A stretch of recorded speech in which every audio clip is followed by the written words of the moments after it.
Hey y'all, look at the entrance up to my house. I have really been gardening and gardening. There's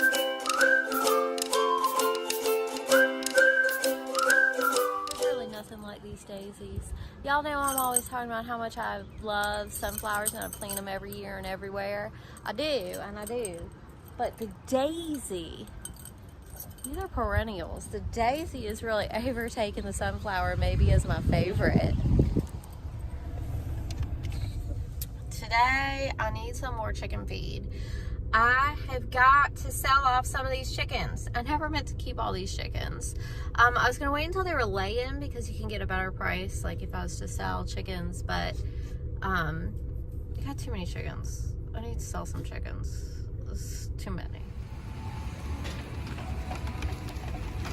What you think, baby?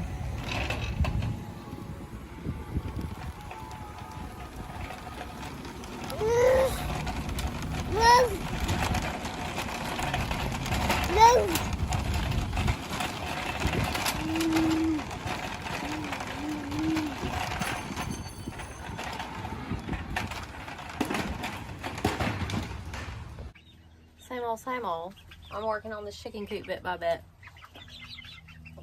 Access to the birds, access to clean. These are 2 hinges just from junk laying around in our basement. And I'm, of course, being creative with my wood. I just wanted to see if it worked and fit, and then I'm going to go back and secure the hinges more so and polish this up. My birds are having enrichment. I cut them a couple of mulberry branches. They obviously pick the mulberries and peck around. Just give them anything to play with. They like it. Pecking us some mulberry branches.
Y'all, I am still bringing in my birds at night, and they go sleep. I bring them in when the sun's going down, so they just sleep. When the sun goes down, birds go to sleep. So I bring them in to sleep inside the house, just because I am so protective of these birds. Yes, you can leave them out in their coop and their run, and they will be just fine in the weather, the temperature, all that. But I'm just terrified a fox will dig into the coop. And I can't deal with that. I cannot deal with that. I've worked too hard to get this house, this coop, these birds. I'm not losing them. So I bring them in at night to sleep. And then I take them back out in the morning in the daytime. Because I've had many, many, many chickens in the past. And when the predators get them is at night. When the predators break into the coop, it is at night. Now, during the day, if your chickens are out, or chicks especially, if your little chickens or your chicks are out in the day, then a hawk can sweep on them. But I don't let my chickens out because I don't have any kind of a containment. I don't have any kind of a containment. This is our yard. I would love for my chickens to be running around out here, but I don't have any kind of containment. We have some cats are not a problem for chickens normally, unless they're big beast wild cats that would take down a chicken. And I see it, I've watched these big feral tomcats out here take down doves and different things. And it just, I would love to have this as a fenced in yard. My chickens could run free, baby could run free. If I had a fenced in yard, I would certainly get another dog. But without the fenced in yard and just like the way our neighborhood is positioned, I don't want to get another dog at this house because I don't feel like, I don't feel like it's a good dog walking neighborhood. Like, I could walk, you can walk a dog anywhere, but I know there are different houses in my neighborhood that I would have to walk past that dogs would bark at me. And yeah, anyway, having a dog in a fenced-in yard would protect the chickens if it's a good dog, and keep the cats out, and keep the groundhogs out. And anyway, let me take care of these birds. Before I take care of the birds, what I mean is walk in. I was attacked by a dog. This portion of my nose was bit off and spat on the ground by a dog. My mother picked up the piece of my nose and put it on ice as they rushed me to the hospital. So I sweat and feel uncomfortable when dogs I don't know are barking at me from inside a house, from inside a fence, from a dog house, from a chain. I can't have dogs barking at me. And so I personally love to have a dog, but I can't do dogs that I don't know well, because their teeth will slice through you like butter. And I know this from experience.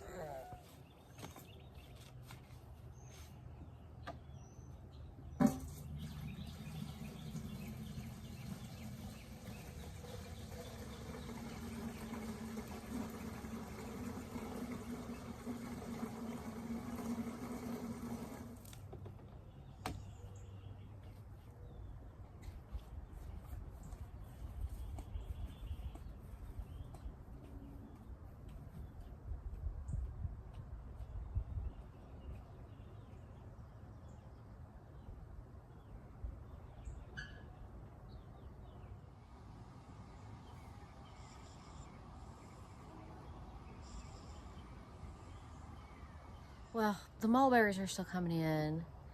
A mature mulberry tree, you will just eat for weeks off of. Weeks. The mulberries are coming in for weeks.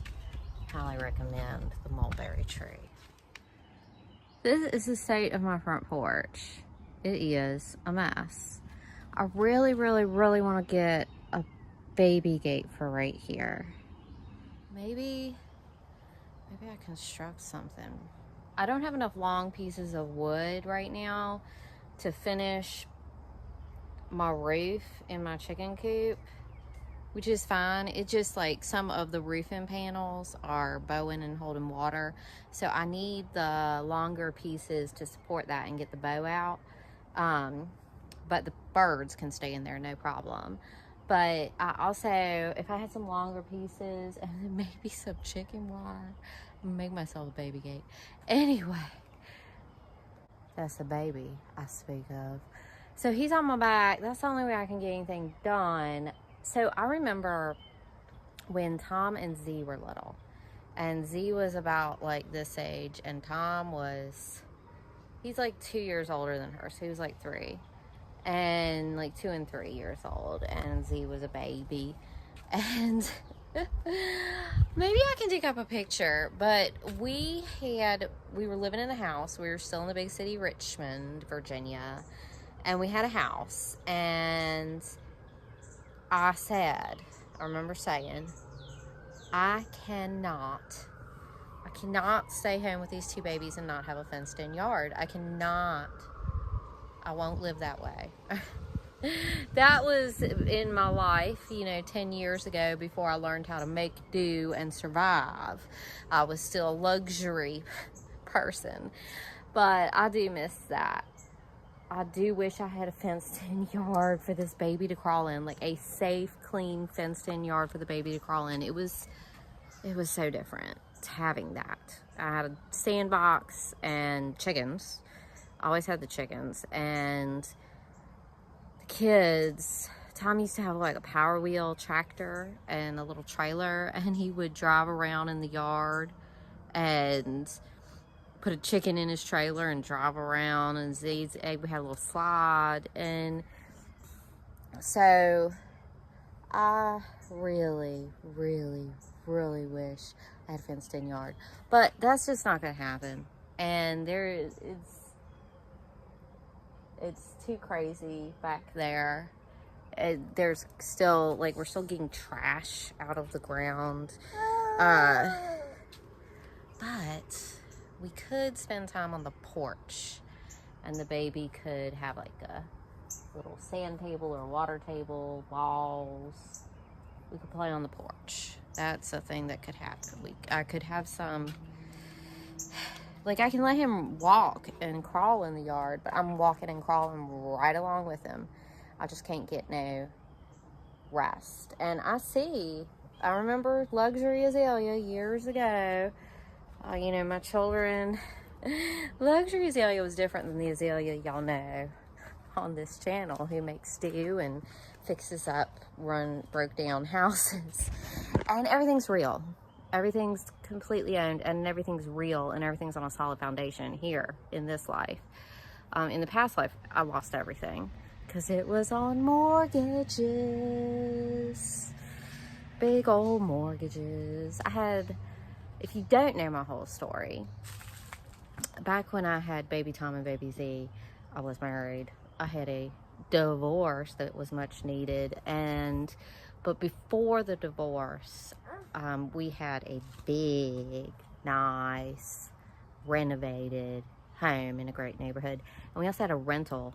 We bought a house in Richmond, Virginia, and then we moved back to Lynchburg, and we kept the one in Richmond as a rental. Anyway, had these houses.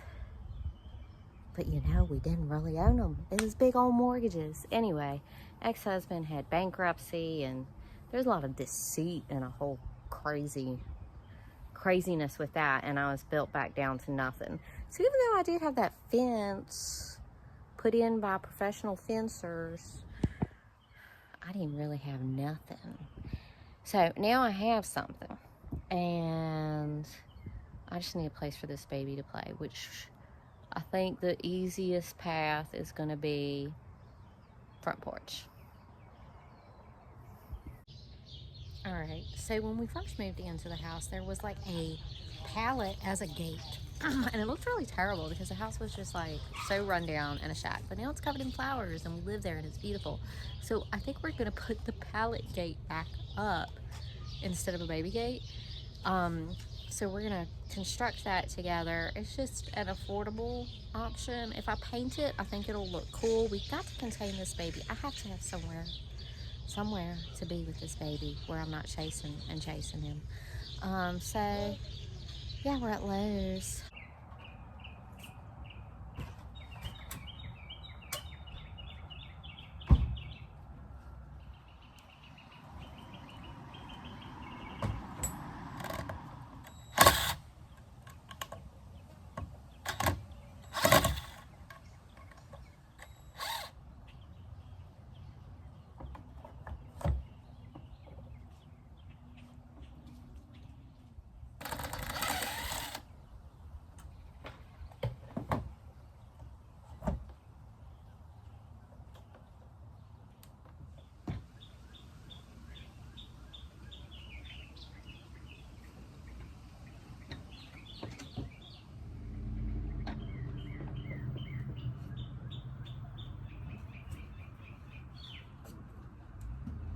All right, I got my posts up. To my porch.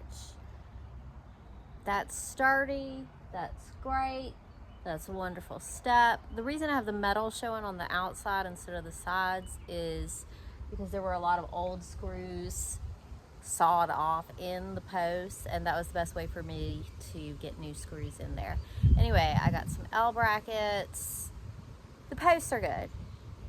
The pallet, I don't know how it was before.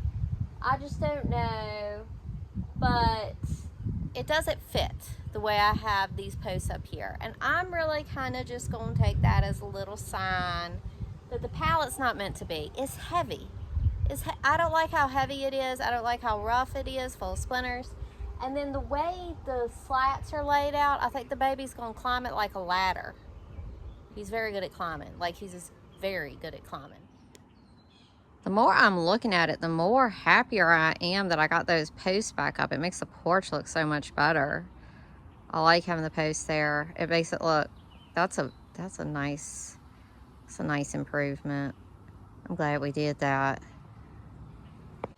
Y'all, I was so utterly, completely, terribly freaking tired and exhausted when I started filming this video. And I was hauling 17 birds inside at night and hauling 17 birds outside in the morning, and my baby is crawling everywhere and getting into everything, and I could not get my feet underneath of me to be able to do the things that would help me get my feet underneath of me. So I decided, I was like, God, I gotta phone a friend, you know, lifeline. I called my father and I was like, can you help me with like a gate on this porch? And he was kind of like, I'm really busy. But then he started sending me ideas for a gate, and I got my fence post up, and that was his idea, how he told me about the little piece I could buy at Lowe's. He sent me a picture of that, a link to it, so I knew which aisle to go to. So I got the post up, and then a big breakthrough. I finished the chicken coop. So I lock my birds up nice and tight and secure, and I know they're safe, and I leave them out at night. No more chickens in my kitchen, and no more carrying chickens back and forth, and the chickens are happy and secure and in their forever home. And that was a breakthrough, because no longer did I have to do the morning haul and the night haul of the chickens with a baby on my back. So then I still had to get the baby straight, but I had been chained to these baby birds. I had made a decision to chain myself to these little chickens. And so I was caring for them when they were itty bitty, which is like, you know, around the clock, watching over my little itty bitties. And then I didn't want to leave them outside in the chicken coop until I knew they were really secure at night. So I was still having to carry them inside and carry them outside. And I had chained myself to the little baby birds. And so it was not possible for me to travel or go on an overnight trip for quite some time now. But we did, but he wanted to go on a little trip, take the kids to visit his mom. We had a great time. And when we got back, I had my dad lock my birds up for me at night. You know, that's a reasonable request. Okay, can you let my chickens out in the morning while I'm out of town? That's a reasonable request. Can you put my chickens, catch them all and set them in a Tupperware and care for them and hold them each? That's, you know, I had to take care of the chickens until I got them to this point. So anyways, then we were able to go on a little trip, and I asked my dad to let the chicks out in the morning, so he knew we were on this little trip. And y'all, when we pulled back into town, I was floored, absolutely floored with surprise. Amazing surprise. My daddy had built a gate on my porch secretly to surprise me. Now I still have to clean up the porch, but y'all, it's like a really nice gate with a latch. It's not some pallet. It's not even a baby gate that I'm gonna have to take off it. Come on out, baby. This is a secure, safe place for you to play. I love it. So I had put the post up. Y'all saw me do that. And then Daddy came in and built this gate. And it's life-changing to have a lovely outside space to let my baby be loose in. Life-changing. So it's a happy ending for this video. Not only do I have my birds situated, and I also have my baby situated. I got my birds and my baby situated. I'm feeling revived, optimistic, ready to make this porch into just a lovely oasis. I plan on spending many hours out here. Yeah, exciting.